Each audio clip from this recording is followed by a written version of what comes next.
She's a hydrating queen. Stay hydrated, queens. Electrolyte water. No, honestly, we drink so much of this stuff. This is not a promo. I swear it's not. Tash has one with some spirulina in there as well. So good. But yeah, a little tip for you guys. If you're in Bali, coconut water, lemon juice and salt. Yeah, because the water is dead. So don't be drinking that monster shit or that, no, what's that electrolyte that everyone, like Bacardi Sweat. So good. No. Yeah, like it's good for you. That's for emergencies. That's for emergencies only. Like a 6-hour trip back from the airport. Oh, Jesus. Not even talk about that right now. Talk about it. Anyway. Welcome back to Girls to Women.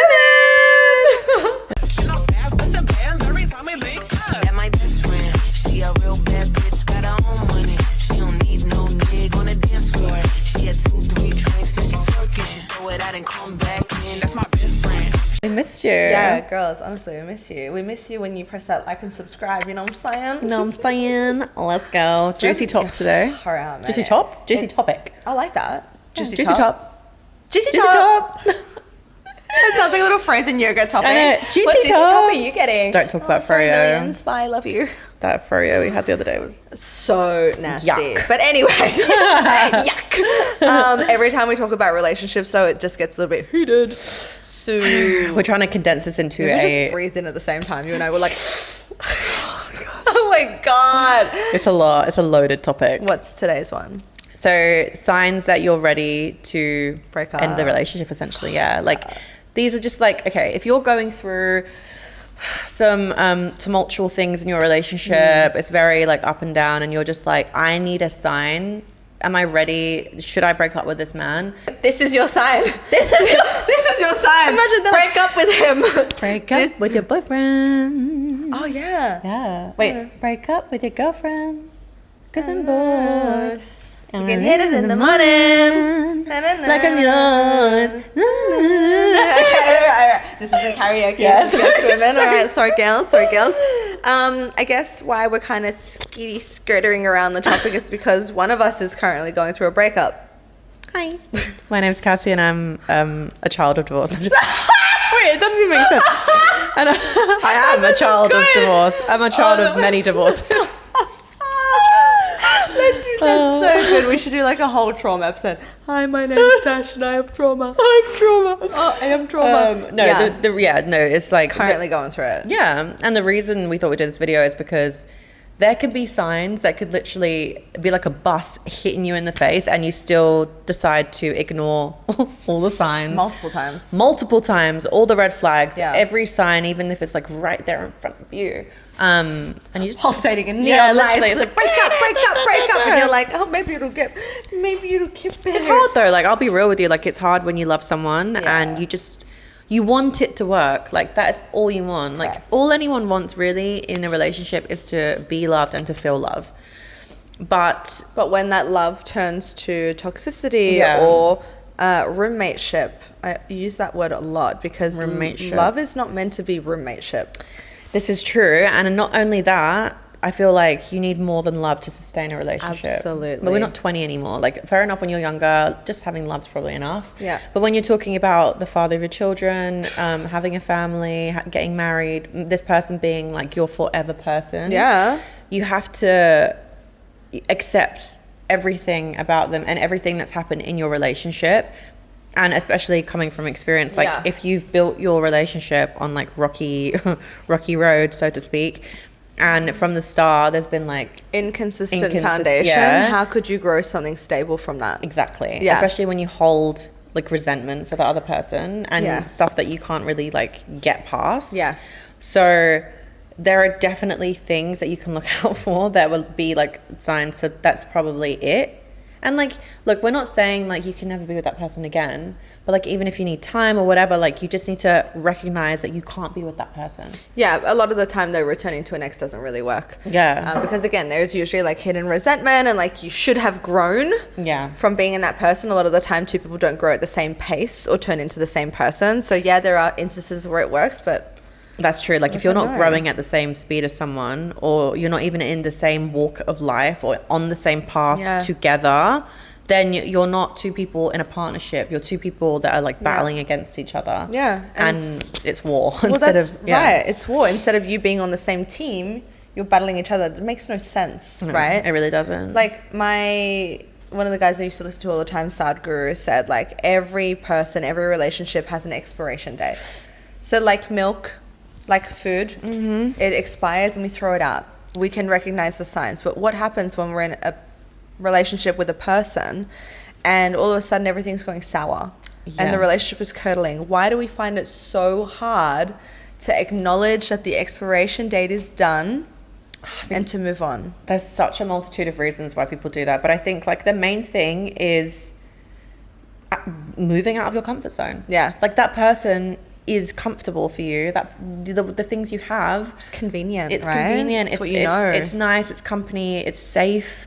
But sometimes it's not even nice though, right? Okay, yeah. You spend time and you argue. Yeah. How is that nice? Yeah, but it's the feeling of like, for me, it was the feeling of like home and the feeling of safety and the feeling of like, it was love and this was my person, but like, it was also a feeling of like a battlefield at the same time. Yeah. Well, that's, your person can turn not into your person, which is what happened with me, which is what happened as well. Yeah, right? Exactly. Like at one point, like, of course, in a relationship, you're always going to be super happy and you think this is your forever person and you think everything's going to be great and this time's going to be different and blah, blah, blah, blah. Yeah. And then like the warning signs start to come and you just scoot on past them. Yeah. You know? Blinkers on, didn't see that. Yeah, like, and it like pretty early on for me personally, like there was a lot of warning signs and I was just like, nah. Ignoring them. No, thank you. Yeah. Bubby, what are you doing? What are you doing? What are you doing, silly boy? Good boy. Oh. So this is the thing, right? Like, if I think about come here. If I think about my husband, this is the man that is going to get me through the birth of my children. This is the man that is going to get me through the death of my parents. Yes. This is the man that I am going to move countries with. This is the man that I'm going to raise a family with. It's literally, I have to be death so careful. do us part. Like, literally. This is the guy that you need to feel 100% secure and safe with. Yes. That's going to literally be there for you till the end. Literally. Which is crazy. I want to do life with my teammate. Yeah. My best friend. Yeah. Best friend. Literally. And best friends don't resent each other. Best friends are able to air grievances. Best friends are able to hold up a mirror and say, how do we get better? Whereas I see a lot of couples who stay, because you talked about convenience, that's what happened to me as well. And convenience doesn't even mean happiness. Convenience is just, it's there. And so you grab it. And that's such a bad habit to fall into, because you'll continue to not break up with that person just because they're consistently there.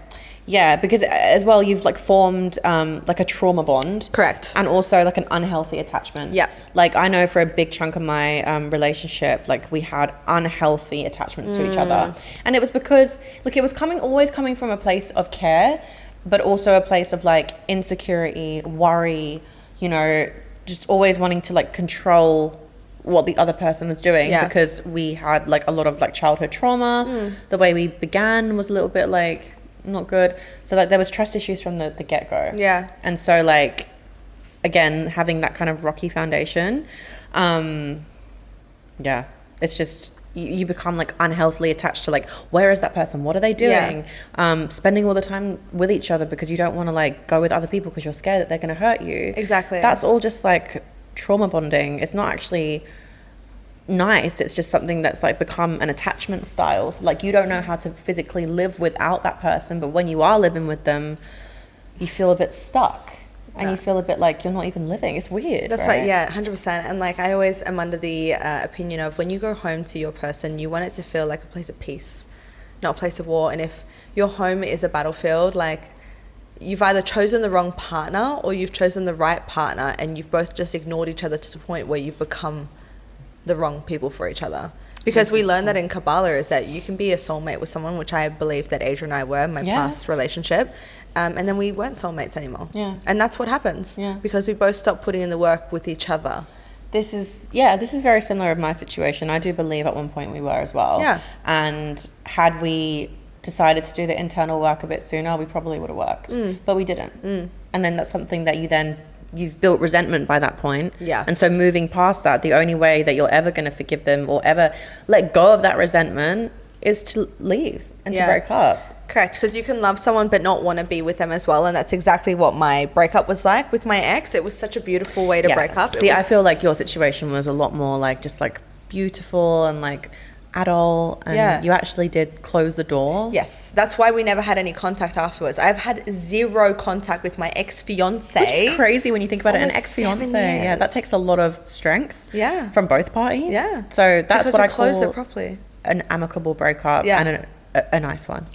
Because we got to air out everything, and it was just kind of like, we love each other, we kissed, we hugged, we cried, of course, we said goodbye, but it was like, we can love each other, but real love means letting go, knowing that you're not right for each other anymore, and saying, go and have the best life, because that's what you deserve. Yeah, when you get to the point where all you want is like the best for that person, that's beautiful.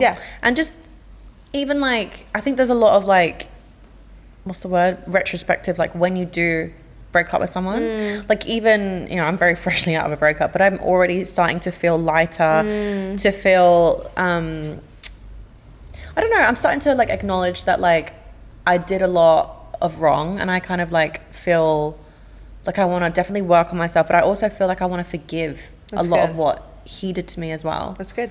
And I'm like slowly really letting go of the resentment, and feeling like, I don't know, not as numb anymore, which is nice, to start feeling like emotions and things again. And sometimes you can only do that when you take the leap of faith and you just be like, look, we need to do that. God's hands, baby. God's hands, right? And unfortunately, I didn't do it in a very like amicable way like you. It was more of an argument situation, and it was very sudden. It was just like, get out, like blah blah blah. Of course, we spoke after and agreed to kind of like, that's it.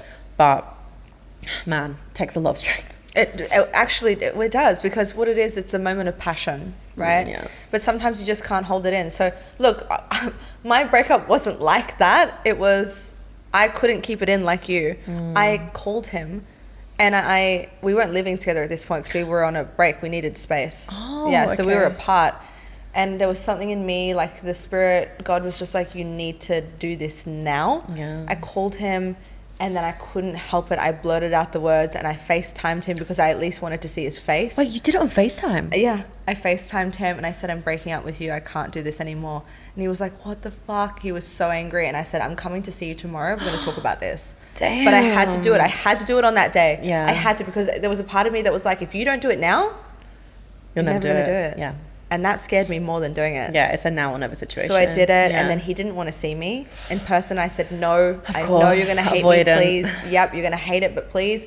And then we were both so glad that we met up, hours and hours, letting all air out, and just both coming to the decision that, no, we're not each other's person anymore. And that is totally okay.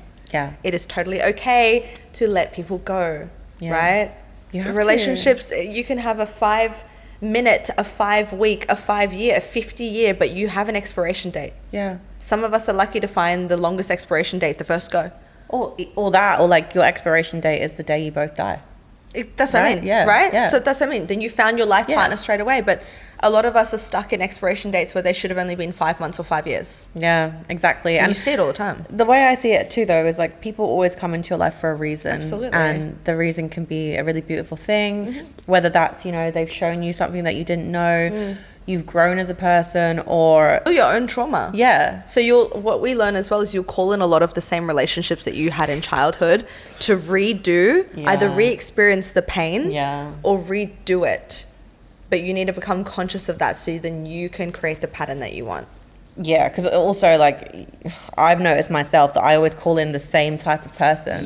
And it's because something that I'm doing. Me too. You know, I'm giving the energy of that. Yeah, I call in breadcrumbers because I was chasing... It's true, I call in breadcrumbs because that's what I was given. Like, my parents were always working, dad's been divorced like twice, has 3 kids, like...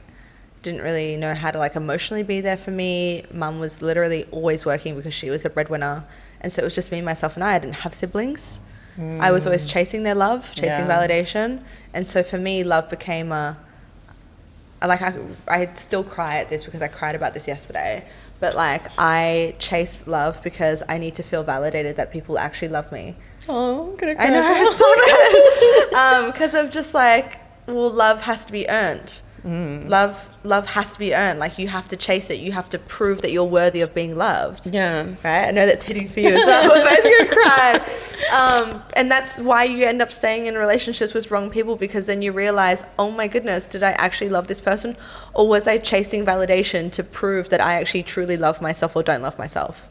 That's so true. Right?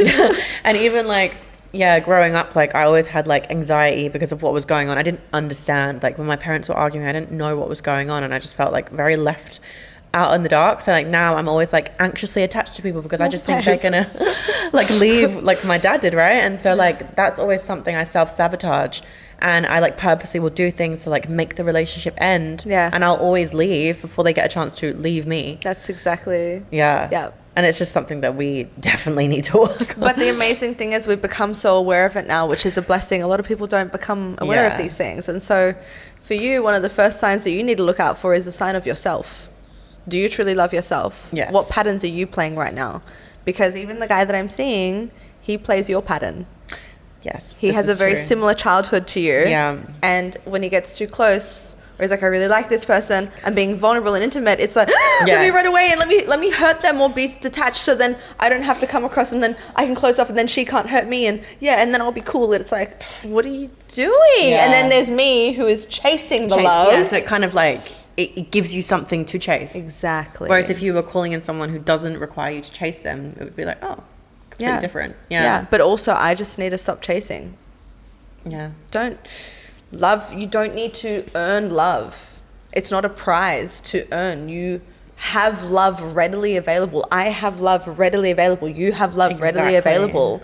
And it's also, on the flip side of that, it's okay to be intimate and vulnerable with people. Yes. Right? That's such a beautiful thing. But let's talk about some other signs of when you know that it's time to break up. For me, it was, we're not on the same ambitious path. Very similar. That was massive. Yeah. 100%. I agree. And it's, I guess, I guess our relationships were quite similar. Very similar. In the way where we were quite in our masculine. Yeah.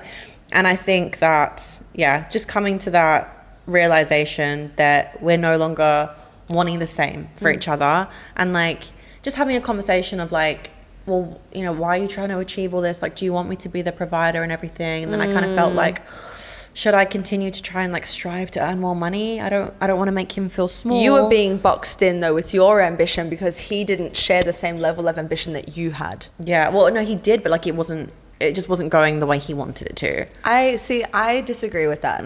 I disagree with that, because if he did, you would never box in your partner. Yeah. If he had greater ambition than you, he would say, you do as much as you can, baby, I'll do more. Yeah, that's true. Do you know what I mean? Because our whole dynamic of the relationship was like, it started with like me having more. So then it was just like, we should never have started like that. Yeah, there was a lot of things I would go back and I'd be like, I should have, you know. But it's okay, because for the next one, it's a learning curve. We look at even playing field, or he's better than me. Yeah. And then this is something that it's like they have to out masculine you. Yeah. 100%. And that really, for masculinity, comes from provisions, which is financial in this day and age. Yeah. So like a sign is that your man cannot financially keep up with you. Yeah. And if you keep being like, oh, but soon, but one day, but soon, but one day. I fell into that trap for many years. Yeah. And it never eventuated. Mm-hmm. Right? Yeah. And that's okay. But like, we just weren't on the same plane of ambition. Yeah. Because he always felt emasculated. Yeah, unfortunately, that's what happened. But I wasn't going to box myself in with my own ambition and my desires of what I wanted. No, which you shouldn't have to. No, absolutely not. Yeah. And so for me, that's a massive sign. Yeah, 100%. Right? What else? There's a few. I think if you're arguing more than you're getting on, and there's less and less and less good times, I mean, that's quite an obvious sign. But like, I think 80-20 for that. 80 good, 20 bad.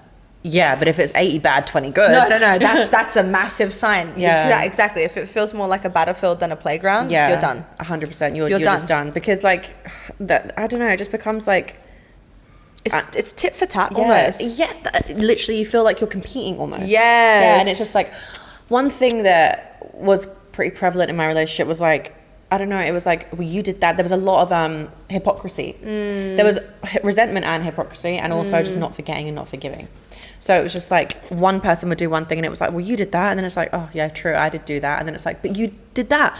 Oh, but you did that. And it was just like layers, literally keeping score, layers deep of like resentment, not being like brought to the surface, not being like worked through it, like, you know what I'm trying to say, we haven't worked on it. And then it becomes deeper and deeper and deeper, and then all this resentment's built deep down, and we're just chipping away at each other. And you can feel it in your soul.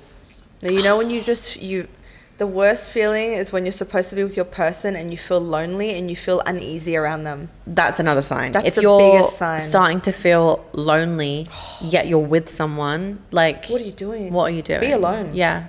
Being alone doesn't mean being lonely, but being with someone in a relationship and feeling alone, that's true loneliness. That is real loneliness. Sad. Yeah, it is sad. I felt like that. Yeah, you just... At the end, I felt like love. that. I would literally be lying in bed next to him and I'd be like...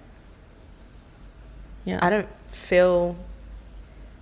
loved at all. And it's like, it was a tough one for me because I retreat really easily, and like, so I'll be cold and won't show emotion or like want to be like affectionate or anything like that, but like doesn't mean I didn't want the love. I think I just craved an ideal situation. In the book that I've been reading, like, that it says a lot about that. Like, you can't change someone to be the ideal version of them that you want, right? So if you're chasing this like ideal version of a person, that's not your person. Stop trying to change the person. You know what I mean? I know exactly the paragraph that you're talking about. It's like, you said you wanted a dog, but you went out and bought a cat, and then you got angry at the cat for not being a dog. Why did you do that? You should have just gotten the dog. Exactly. Accept the person as they are in front of them. If you can't, that's not your person. And it's like, I think you have to do a lot of internal work. A lot. To be in a relationship. Relationships will be the perfect mirror, but you should never stop doing the internal work, because that's how your relationship should get better. And it's when two people, they can be from a trauma background, they can be troubled, they can have gone through all sorts, right? It's when two people actively work on themselves and work on each other and work together and accept each other for who they are and are willing to like take that person as they are forever. That's what true love is. Absolutely. But when you don't even have that, it's like, there's problems. Exactly. You don't have the strong foundation for everlasting love. Like, that's just as simple as that. Right? I think we should finish on the biggest sign. This is a juicy one. Okay. A sign to break up with him. You don't want to be intimate with him anymore. That's definitely a big sign. If you... Like, sex is a massive part of relationships. It's a basic human need on Maslow's hierarchy of needs. Sex. We're sexual beings. We must procreate to continue our lineage. Exactly. If you're with your partner and you look at them and you don't get turned on, you don't want to sleep with them, and they actually turn you off, honey, that is a massive sign that you are in the wrong relationship. That is a massive sign. And it's like, it's weird, right? Because we've spoken about this many times. It's like, you know, we talk about like our attractive partners and whatever, but it's like, you can be really attractive to someone, but then as soon as there's problems and as soon as you're feeling unhappy and like lonely in the relationship, it's like you just don't want to do that. And suddenly it's not like that anymore, which is really weird when you think about it, but like it makes sense. Right? I feel like there are a lot of things that can go into that with being not attracted to someone physically and intimately with a partner. Like, for example, I came off the contraceptive pill. Then I could smell the natural pheromones and everything, and I was like, oh, this is not my alpha partner that I was looking for. I was not attracted anymore.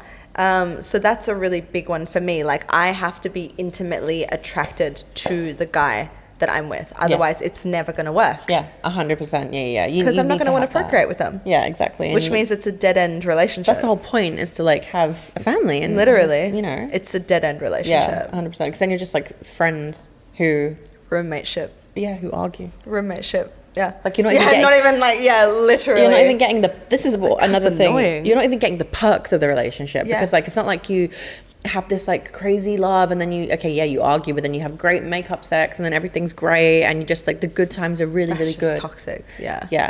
But I've had relationships like that too, where the great times are amazing, where the bad times are bad. But that's a toxic, like, that's a roller coaster. It's addictive. That's what we talked about, that passion. Yes, that is very addictive. It's just addictive, but it's not a healthy, stable relationship. So that's not healthy. When you just don't have sex at all, that's not healthy. There's a medium ground. You know, but you got to keep an eye on the signs though.